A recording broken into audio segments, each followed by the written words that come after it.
Eh bien bonjour à tous et à toutes les amis, j'espère que vous allez bien. Aujourd'hui je suis avec Yann, comment ça va? Ça va et toi? Bah écoute ça va, on se retrouve aujourd'hui, encore une fois avec Yann d'ailleurs, on se fait au moins beaucoup de fois. C'est bientôt ma chaîne YouTube. C'est bientôt ta chaîne YouTube exactement. On se retrouve avec sa RS3 8Y, donc 400 chevaux d'origine, 520 Nm de couple. Et du coup la 8V avec du coup 400 chevaux toujours et 500 Nm de couple à la différence, donc avec 20 Nm de En différence. version non fapée, donc c'est la phase 1. Alors on se retrouve pour faire un petit VS comme promis les gars. Avant de commencer cette vidéo les gars, sachez que si vous le souhaitez, on peut vous faire une petite vidéo avec Yann où on explique tout sur l'éthanol. Parce que celle-ci on va ensuite la préparer à l'éthanol. Donc si vous voulez qu'on fasse une petite vidéo explication de A à Z comment ça se passe de préparer une voiture à l'éthanol et de rentrer dans les détails, mettez un petit pouce bleu. À 5000 pouces bleus on vous fait une vidéo avec Yann. D'ailleurs si vous voulez suivre Yann sur Instagram ça affichera juste en haut, c'est Yann Motortech. Donc RS3 8V les amis. Alors qu'est-ce qui a été modifié sur cette voiture? On a un kit complet Maxton Design. Au niveau préparation il n'y a rien mis à part un petit 4-back Miltech qui ne joue pas sur les performances Yann. Non, théoriquement non, il n'y a pas réellement de gain. Avec Un ou deux chevaux quoi à la limite. Ouais, même pas. Donc Tant voilà. qu'on garde le catalyseur, ça joue pas sur les perfs. Aujourd'hui on a vraiment deux voitures équitables. Celle-ci a les jantes OZ donc qui ont été installées sur la voiture en noir. Sur le côté, sur le bas de caisse on a un petit kit qui a été rajouté, c'est très joli. Les petites jantes OZ également avec le disque de frein céramique. À la différence de la tienne qui n'a pas les céramiques, Non, j'ai pas mais de céramique. qui a la nouvelle version des freinages. Mec, une nouvelle version, exactement. Pour la face avant, voilà à quoi elle ressemble. On a les feux qui sont du coup légèrement teintés avec encore une fois le kit Maxton Design, la grosse calandre du coup en nid d'abeille. Juste à l'avant on y retrouve encore une fois les entrées d'air en nid d'abeille. C'est très joli, c'est bien profilé. Là ici on a le petit logo en noir RS3. Du coup ce qui va être cool aujourd'hui c'est qu'on va pouvoir faire des tests, celle-ci contre celle-ci en run, voir laquelle va finir devant. On a également le petit kit Maxton Design sur le béquet, donc le petit rajout de béquet. Et à l'arrière on y retrouve du coup les sorties d'échappement Miltech, donc le 4-back Miltech et encore une fois le diffuseur Maxton Design. On a un kit complet Maxton Design avec les feux légèrement teintés sur le côté. Donc voilà, petite prépa sympa esthétique. Pour la RS3 8Y, pareil, on y retrouve du coup les petits logos Audi qui sont directement en noir, donc qui sont d'origine. À l'arrière, les sorties d'échappement. À la différence des sorties sur le RS3 8V à l'ancienne, c'est que celles-ci sortent directement du diffuseur. Celles-ci sont intégrées dans le diffuseur directement, donc c'est la nouvelle version. Les feux facelift qui sont très jolis. Le béquet également qui est à peu près le même que sur l'ancienne, on a un petit peu moins de forme. Vous voyez sur celle-ci on y retrouve un petit peu une petite forme ici qu'on retrouve pas directement sur la nouvelle. Les bas de caisse d'origine qui ressortent quasiment autant que les bas de caisse modifiés sur l'autre RS3, donc ça c'est vraiment bien retravaillé. Yann tu me disais que vraiment il y avait un travail énorme qui a été fait sur les ailes. Tu le vois bien ici quand tu compares les deux. La 8Y est quand même beaucoup plus large, il y a eu 3 cm d'élargissement en plus sur les voies avant. Avec ici une extraction d'air au niveau du système de freinage. On y retrouve vraiment une grosse différence sur la taille du bombage à l'avant qui ressort beaucoup plus sur la nouvelle version. Et comme disait Yann, il y a une petite extraction d'air du freinage juste ici. Au niveau de la face avant, on y retrouve à peu près le même design. Ça a été vraiment facelift, mais on y retrouve toujours cette petite forme ici qui ressort en bas, mais toujours bien modernisée sur la nouvelle version. À l'avant, on y retrouve toujours la calandre en nid d'abeille avec le logo Audi en noir. Et ici, tu retrouves une fausse entrée d'air. Pour ce qui est du freinage, par contre, on y retrouve sur celle-ci comparé à l'RS3 8V un freinage du coup acier, l'énorme étrier de frein en rouge. Alors par contre, le disque est plus gros sur celle-ci que sur la 8V, alors qu'elle a les étriers de frein céramique. Oui. Ils ont agrandi le diamètre de freinage. Du coup, même en acier, on se retrouve avec un disque de frein plus gros que les anciennes versions, malgré qu'elles soient en céramique. Pour ce qui est de la portière de la RS3 8V, quand on rentre, on y retrouve un petit peu de carbone forgé ici. Alors ça, c'est pas du tout d'origine, les gars. Par contre, on y retrouve beaucoup de plastique, un petit peu de cuir, de l'Alcantara juste ici, et les enceintes Bang & Olufsen, le petit logo RS3, les sièges avec le petit logo RS et les nids d'abeilles sur le côté sont très jolis. Ensuite, quand on rentre, on y retrouve du coup le volant semi-cuir, semi-Alcantara. Bon, par contre, l'Alcantara de chez Audi, enfin l'Alcantara tout court, c'est devenu du plastique. Les palettes en plastique, ça a été corrigé sur les nouvelles versions, on le verra après. Et qui sont en alu. Le petit logo RS juste ici. Là, quand on met le contact, le digital display, donc avec tout ce qui est information sur la voiture, etc. Encore une fois, toute la console centrale qui est en carbone forgé, donc c'est très joli. Au niveau des modes de conduite, on y retrouve le mode confort, le mode auto, le mode dynamique qui ouvre également les valves et le mode individuel donc que tu peux paramétrer. Donc sur le mode individuel, tu peux paramétrer tout ce qui est moteur boîte, le réglage de l'amortissement, la direction donc plus ou moins raide et le quattro. Pour rappeler, celle-ci n'est pas fapée, c'est une version non fapée et également un 4-back Miltech. Donc forcément, elle fera plus de bruit que la 8Y qui est fapée et qui n'a pas d'échappement. Quand on démarre à l'intérieur, voilà ce que ça donne. Il y a des petits retours sur la voiture, donc c'est très joli. A savoir que sur celle-ci, les valves s'ouvrent à partir de 3000 et par exemple sur la nouvelle 8Y, les valves sont réglables comme tu veux. C'est ouvert tout le temps si tu te mets en sport, celle-ci c'est que à partir de 3000 tours.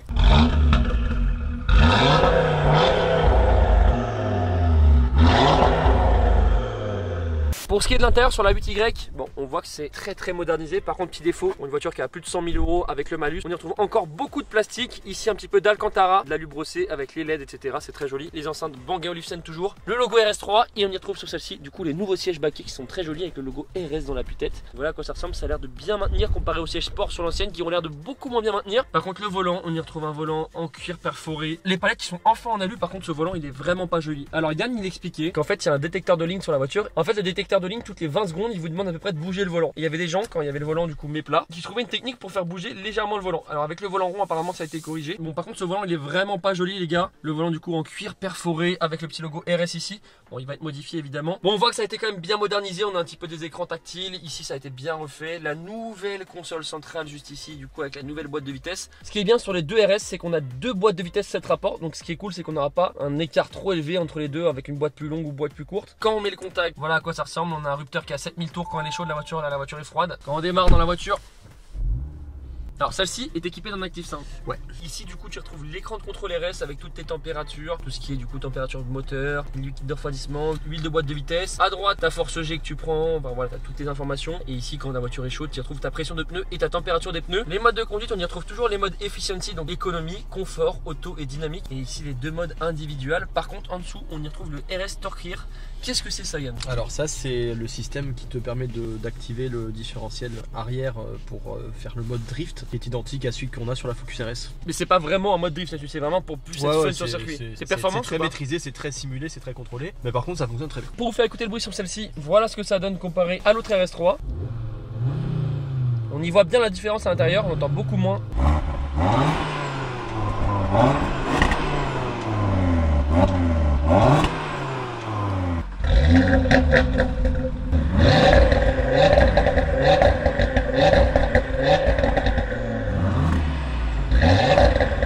Merci, bonjour, abonnez-vous à ma chaîne. Bon du coup les gars, ce qu'on va faire, on va commencer par un petit run jusqu'au bout, voir laquelle des deux va finir devant. Donnez vos pronostics dans les commentaires, à votre avis, qui va finir le premier au bout de la ligne droite.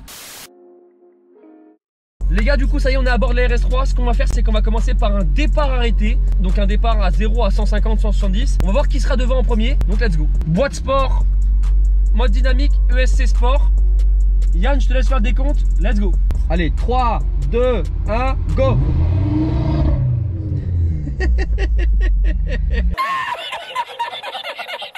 Ah gros, j'étais en paix. Allez, 3, 2, 1, go. On est parti en même temps. Donc je pars un peu plus fort que Yann. Par contre, comment il remonte, c'est impressionnant.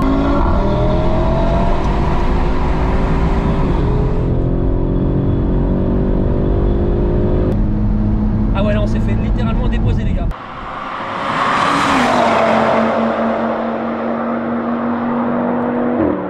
Bon du coup les gars, vous avez vu avec Yann, je pars légèrement plus fort que lui. Par contre directement il reprend et après bah, c'est fini. On voit vraiment qu'il y a une différence entre les deux générations.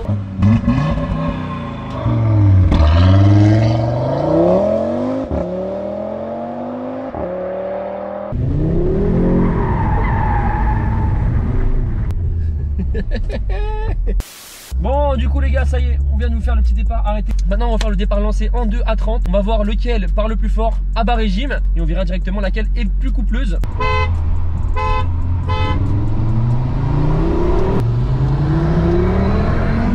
Ah ouais, il me dépose direct. Ah ouais, ça se pose même pas la question, il me détruit les gars.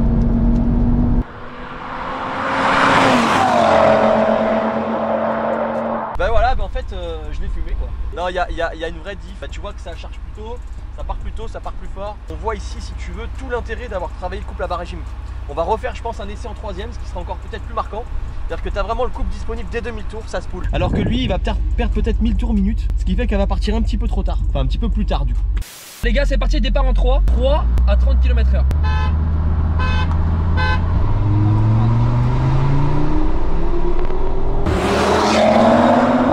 Ah, il part quand même 3 fois plus fort, c'est abusé.